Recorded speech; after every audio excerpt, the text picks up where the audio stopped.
ආයුබෝවන් හස්ත රේඛා ශාස්ත්‍රයේ සඳහන් වෙන සුවිශේෂී රේඛා සටහන් 4ක් ගැන කියන්න තමයි මම අද සූදානම් වෙන්නේ. ඉතින් මේ රේඛා සටහන් 4න් එකක් හෝ ඔයාගේ අතේ පිහිටලා තියෙනවද කියලා ඔයාම පරීක්ෂා කරලා බලන්න. පළවෙනි එක තමයි චරිත රේඛාව කියලා හඳුන්වන මෙන්න මේ රේඛාව. අතේ මැණික් කටුවට ඉහළ කොටසේ අර්ධ කවාකාර හැඩයට පිහිටන මේ රේඛාව චරිත රේඛාව කියලා හඳුන්වනවා. ඇතැම් පොත්පත්වල මේ රේඛාව කාම රේඛාව කියලාත් හඳුන්වනවා. මේ රේඛාව පිහිටන අය Taman පිරිසිදු අවංක චරිතයක් බව සමාජයට පෙන්වීමට නිතරම උත්සාහ කරනවා. යම් සාමූහික වැඩක් කරද්දී ඒකෙන් කැපිලා පේන්න මේ අය ටිකක් උත්සාහ කරනවා. ඒ නිසාම අන් අය අතරින් මෙයාලා ටිකක් ප්‍රතික්ෂේප වෙන්නත් පුළුවන්. මීට අමතරව මෙයාලා ළඟ තියෙන තවත් දුර්වල ලක්ෂණයක් තමයි ඉක්මනින් සුරාවට සහ සූදුවට ඇබ්බැහි වෙනවා.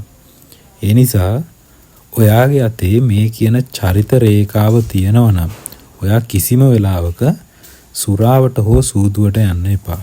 මොකද ඒකට ඉක්මනින් ඔයාව ඇබ්බැහි වෙන්න පුළුවන්. ඊළඟට මම කියන පිහිටීම තමයි සොලමන්ගේ මුද්ද කියන පිහිටීම.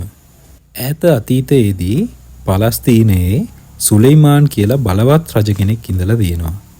මේ රජුගේ තිබ්බ බලවත් බව නිසාම එකල හිටපු ශාස්ත්‍රකරුවන් විසින් මොහුගේ අත්ල පරීක්ෂා කරලා තියෙනවා. අන්න ඒ අවස්ථාවේදී තමයි මුල්වරට මෙන්න මේ සොලමන්ගේ මුද්ද කියන පිහිටීම නිරීක්ෂණය වෙලා තියෙන්නේ. මුල් කාලයේදී මේක සුලෙයිමාන්ගේ මුද්ද කියලා හැඳින්වුවත් පස්සේ ඒක විවහාර වෙද්දී සොලමන්ගේ මුද්ද කියලා හඳුන්වලා තියෙනවා. ඉතින් මේ සොලමන්ගේ මුද්ද පිහිටීමම කෙනෙක්ව ධනවත් භාවයට හා බලවත් භාවයට පත් කරන්න හේතුවක් වෙනවා. ඒ වගේම ඇතැම් පොත්පත්වල මේක රාජයෝගයක් විදිහටත් හඳුන්වලා තියෙනවා. ඒ නිසා මේ පිහිටීම තියන අයට රජවීමට නොහැකි වුණත් අනිවාර්යයෙන්ම රජයේ ඊතා උසස් ඉහළ නිලයක් දැරීමට අනිවාර්යෙන්ම අවස්ථාව ලැබෙනවා.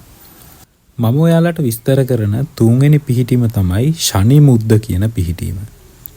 ඔයාගේ මැද ඇඟිල්ලට පහළින් මෙන්න මේ ආකාරයට කවාකාරව පිහිටන රේඛාව ශනි මුද්ද කියලා හඳුන්වනවා. මේ පිහිටීම තියෙන පුද්ගලයන් ටිකක් චපලයි. ඒ වගේම ඉක්මනින් කලබලයට පත්වීම, ඉක්මනින් කේන්ති ගැනීම, දුරදිග නොබලා කටයුතු කිරීම, හදිසි තීරණ ගැනීම වගේ ටිකක් අවාසිදායක ගති ලක්ෂණත් මෙයාලා ළඟ තියෙනවා. මේ හේතු නිසාම ශනි මුද්ද යම් කෙනෙකුගේ අතේ නොපිහිටන තරමට හොඳයි කියලා තමයි ශාස්ත්‍රකරුවන් නම් ප්‍රකාශ කරන්නේ. මම ඔයාලට විස්තර කරන 4වෙනි පිහිටීම තමයි දියුණුවේ රේඛා කියන පිහිටීම. ඔයාගේ අතේ මාපට ඇඟිල්ල සහ දබර ඇඟිල්ල අතරින් ආරම්භ වෙලා මැණික් කටුව පැත්තට යන මෙන්න මේ වක්‍ර රේඛාව ජීවන රේඛාව කියලා හඳුන්වනවා. ඔයාගේ මේ ජීවන රේඛාවෙන් ඉහළ දෙසට කෙටි අනුරේඛා පිහිටලා තියෙනවා නම් අන්න ඒවා දියුණුවේ රේඛා කියලා හඳුන්වනවා. ඉතින් මේ දියුණුවේ රේඛා අත්ල මත සටහන් වෙන පුද්ගලයන් අනාගතයේදී දියුණුවෙන් දියුණුවටපත් වෙනවා. ඒ වගේම මේ රේඛා ගමන් කරන දිශාව අනුව ඔහු හෝ ඇය දියුණුව ලබන්නේ කුමන ශේෂ්ත්‍රයකින්ද කියලත් අනුමාන කරලා කියන්න හැකියාව තියෙනවා.